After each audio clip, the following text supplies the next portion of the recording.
On March 21st, 2003, which was the first day of combat operations for me, there were massive artillery barrages, bombs, darkness, fog, unpleasant fear, disorienting. Marine Lieutenant Tim McLaughlin's tank platoon was one of the first into Baghdad.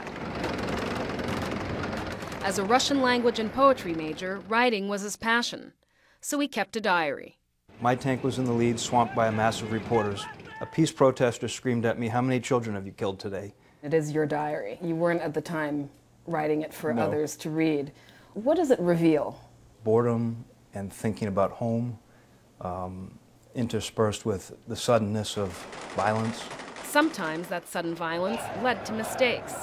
I shot too quickly and shot a taxi cab. I honestly don't know what happened to the taxi cab driver, but I don't know whether he lived or died, and I felt awful. McLaughlin had no idea he'd also be part of one of the war's more iconic moments. A fellow Marine put the flag he'd carried into battle on the statue of Saddam Hussein. Unbeknownst to me, the rest of the world was watching. It wasn't intended as anything other than a young Marine getting a picture of his flag. Hey, but McLaughlin now works as a lawyer in Boston.